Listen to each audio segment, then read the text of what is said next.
همّiga murugta iyo walwalka waana wax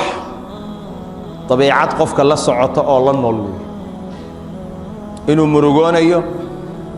oo uu walwalahayo waa xaqiiqo ilaahi subhanahu wa ta'ala wuxuu leeyahay laqad khalaqna al-insana fi kabad insaanka waan abuurnay mashaqo isagoo mar walba ku dhex jira mar walba la kulmaya culays murug walwal walbahaar dhibaatooyin saasaan baa u abuurnaba waan abuurnay waxaana ku dhex abuurnay mashaqo qofku waxaa la kulmaya wax uu ka naxo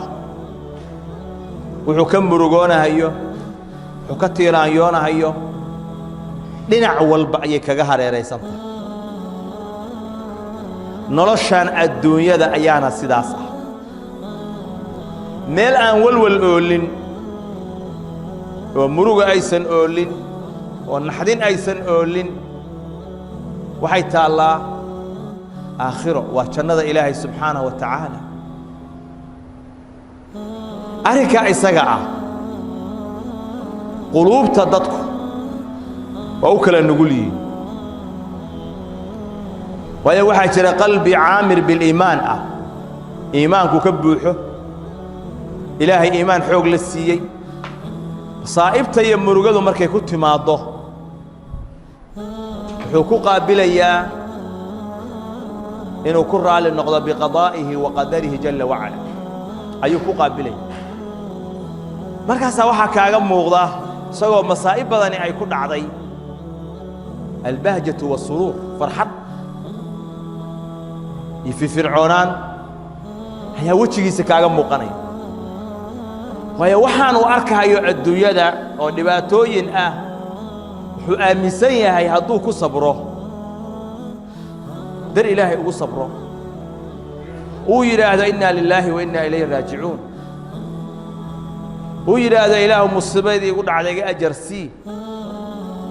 sabarka haduu la yimaado wuxuu og yahay inuu ka dhaxlayo waxyaalo waaweyn وأجر حسنات دنبيسي لو دافيو آخر لوgu kaydina hayu ogya isaga markay dhibaatadaasi marka ay ku dhacdo arrinkiisu wuxuu yahay mid sabraya oo iimaankiisi ayaa xoog leh midna waa daciif markiiba maradu bitinahaya waa waray buu leeyahay siibooyin baa igu dhacay marka murugta iyo walwalka nabiga calayhi salaatu wasalaam waxa ugu badan oo ilaahay ka magageli jiray ayaa sidaa ahaa waxa ducooyinka nabiga kamida allahumma inni a'uudu bika min al-hammi wal-hazn ilaahu murug iyo tiiraayan ka magan gal wal-ajzi wal-kasal tabardaro shaygii fiicnaa oo khayrka u tabar waayo iyo wahsi أنا أود أن كوهسده البخل والجبن بخيل نما يفلي نما حقي أفلي كالنقضاء إله وكامنك إلهي بالنبي كمان قلت حتى وهدي الدنيا ده أنقفك الله لا أبو ري مرب يولول علاجكم حيا علاجكم وحويان كو التسلح بالإيمان المقرون بالعمل الصالح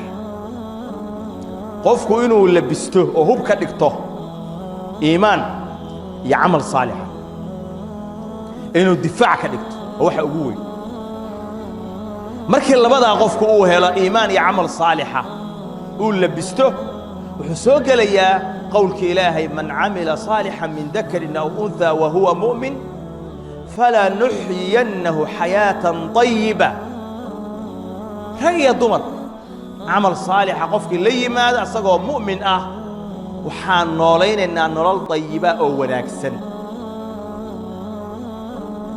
وفرسوا ولذلك أهل العلم وحيا فمن جمع بين الإيمان والعمل الصالح أدرك الحياة الطيبة طمأنينة النفس سكون القلب